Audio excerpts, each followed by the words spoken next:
How can you find the right person if you're hiring somebody that works way overseas in the Philippines? How do you make sure they're going to treat your business right? How do you know if you can trust them? And all the number of questions that I've been asked over the years. This episode, Jamie, thanks for being here. We're going to talk about how to not hire a dud for your business. And Jamie is uniquely equipped to speak to that because she does these hiring projects for folks where she hires a Filipino VA and she has this really good vetting system to increase your percentages, your chances of hiring somebody that's going to work out Right. long term, because that's what the listener wants, right? Right. So let's jump into it. Oh, before we do that though, if you don't know Jamie, she's my wife. Hi.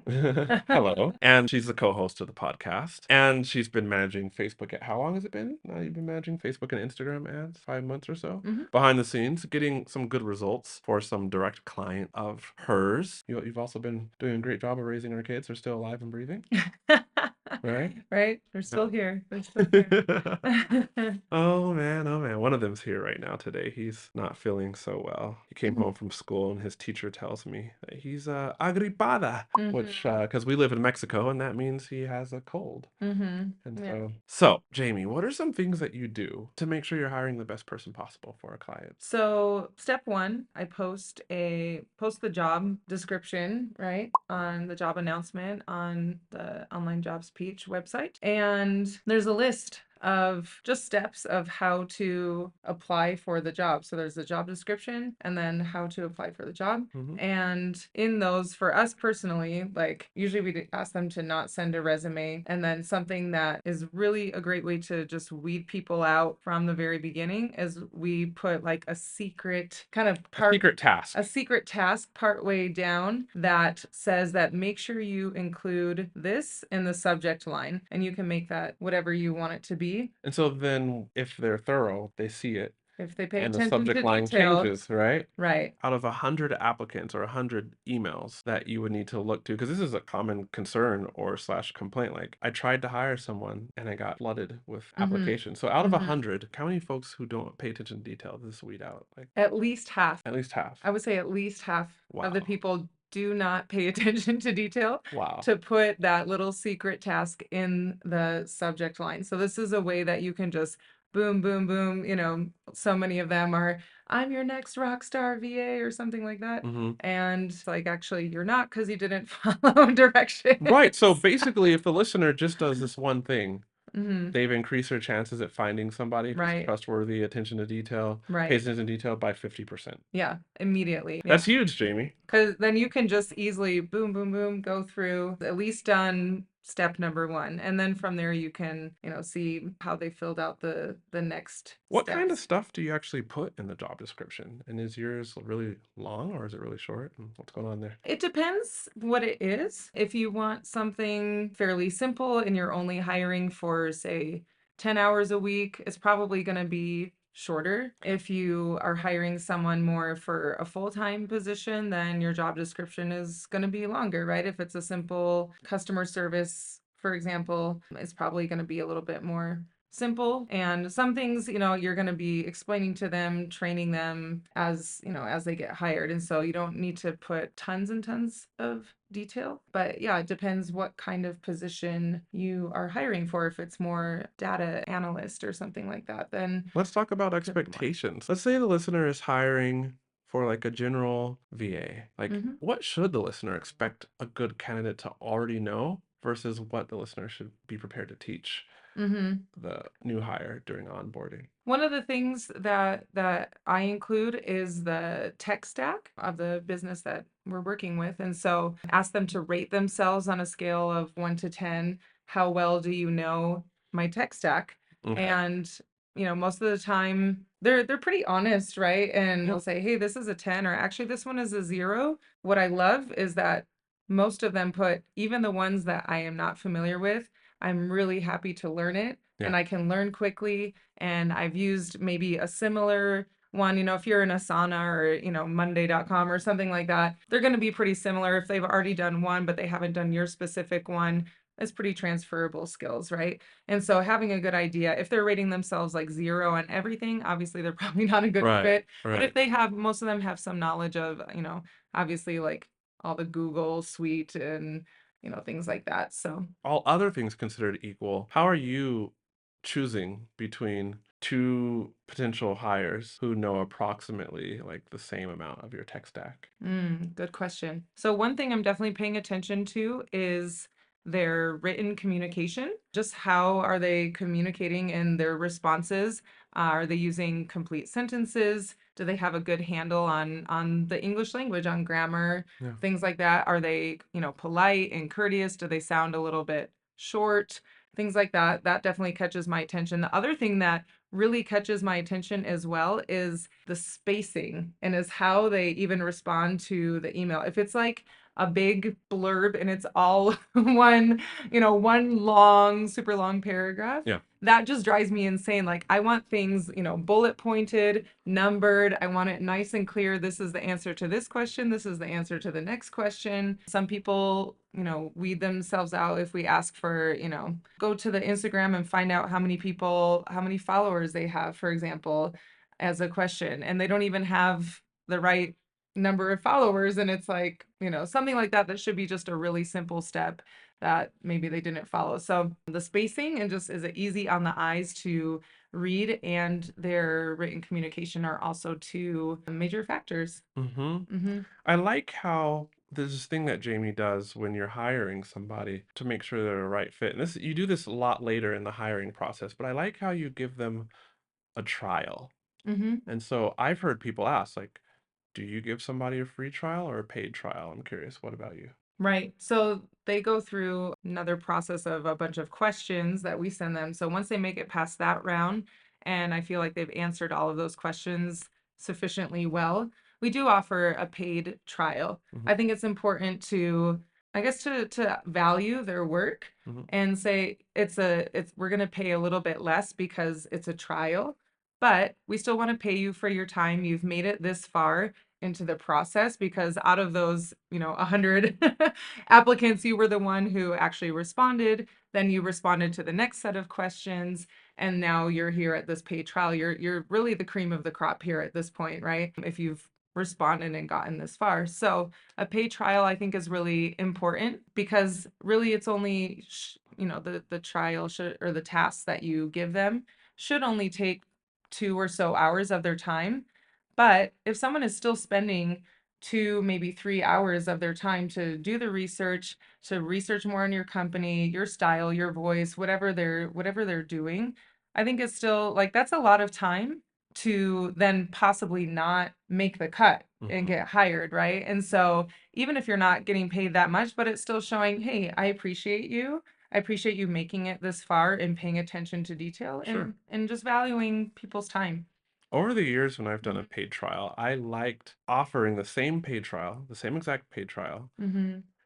to a handful of applicants Mhm.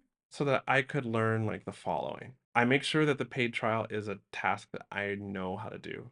I don't like to have a trial for something I don't know how to do Right. because I want to know how long it will take somebody. Mhm. Because if I tell somebody I'm going to pay them, and five people complete the trial task, sure, that may have cost me if I was paying somebody $5 an hour, just for an example, Mhm. and each person took 5 hours. 5 times 5 is 25, times 5 is $125, right? Mhm. But what that helps me do is arrive at the candidate who's most qualified for my Mhm. business. Mhm. Was it worth it? Absolutely. Because then I can see three candidates did it in 2 hours. Why did one candidate take like 8 hours to Mhm. do it? Mhm. Huh, all right. They're probably not the best one to go to. Because one worry is that you're hiring somebody who you've never met Mhm. before.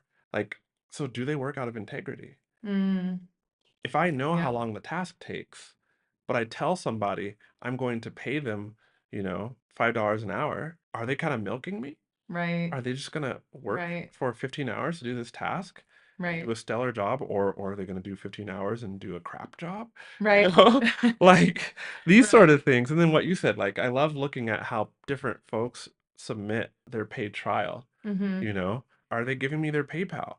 In the email. Can I Mhm. tell they've thought of everything, or do I have to go back and say, hey, I said, give me your payment information so I could pay you?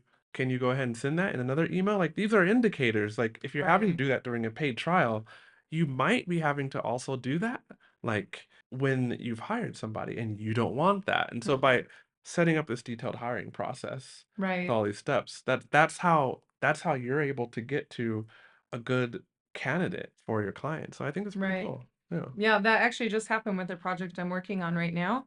Is most of the candidates that I offered the paid trial to did it in 2 hours, Okay. give or take, Yeah. and one took 6 hours. Huh. And it was clearly something that should not have taken 6 hours. Although she did a good job and she answered everything thoroughly and even added in more SOPs and things like that, um, it was still like, this should not have taken 6 hours. Of course, faithful to my word. She gets paid for that. If that's what she told me at the time it took her, I'm gonna pay her, right? But then you kind of see like, okay, you're probably not the best fit for for the business. So, To answer this question of how do you know what role to hire for? mm, Like, especially if this is the first hire. Like, first of all, if you're hiring your first person, congratulations. Like, your right. business needs you to hire your first person so that your business can grow because there's like gifts and talents and skills that only you can deliver inside of your business. Right. And so, as soon as you hire out those other things that you're not so good at, that Mhm. take your time, that are repetitive, then your business will be able to go forward, which means more revenue for your business. You're serving more people, right? Your family benefits because you're bringing in the kind of revenue you want. And Mhm. you also don't have to work 24/7 to achieve that. Mhm. And so in the previous episode, we had talked about signs that it could be a good time for you to hire somebody so your business can grow faster. Mhm. And in there, we sort of touch about like different roles that you could hire for. But let's talk about this right now. How do you know what role to hire out first for? And how you know is first, you need to look at what roles you are best at and that you want to keep doing. And Mhm. then second, of the roles that you could hire out for, or let's call it responsibilities that you could hire out for, you want to develop systems around those. Mhm. As in, this is how it's done, and this is why it matters to the business, and so on and so forth, Mhm. right? Just simple ways to measure progress or to measure quality of these responsibilities. And then you have to look for similar ones. Usually, one role is that of a general VA. Mhm. Like I can share from my business. Right. A general VA would be in my business somebody who's collecting data, who is also editing video or inside of Canva making graphics, Mhm. and they kind of keep documents in order. Mhm. They do general tasks. Scheduling. Scheduling. Oh, scheduling's a Mhm. big Filling one. out Yeah. forms. Somebody's Yes. emailing you asking to Mhm. meet and you're looking on your own calendar and then going back and forth with them for like 3 emails. Mhm. No, a VA should be doing that, right? Mhm. You could have a VA organize your email inbox, Mhm. filter out the ones. What are you hiring for again? Customer service. Customer service. Right. Email inbox management. Yeah. Mhm. Right. This VA could a general VA could be maybe it's like a customer support VA, right? So Mhm. they're handling all the inbox stuff. They're Right. handling all the questions that you get from your students in your course Mhm. because usually those questions are related. So like step one, FAQ time, make an FAQ. Yeah. Put that somewhere that all your students can get. But then these other questions where they're asking something that a certain lesson covers, you can have a VA respond to those. Also community management, Right. this could be somebody, a social media VA. I get that folks would be like, can I hire a VA who has English as a second language and have them take care of my social media? And the answer is yes, you Yes. can. Like they might not do it 100% as well as you would, but you can. Mhm. And especially now with AI, using Claude, for example, is a great tool. We use ChatGPT in our business, but you can train AI to sound like you Mhm. in your voice. Mhm. And the AI already knows like best practices for like posting on Instagram. So if you ask it, it'll tell you.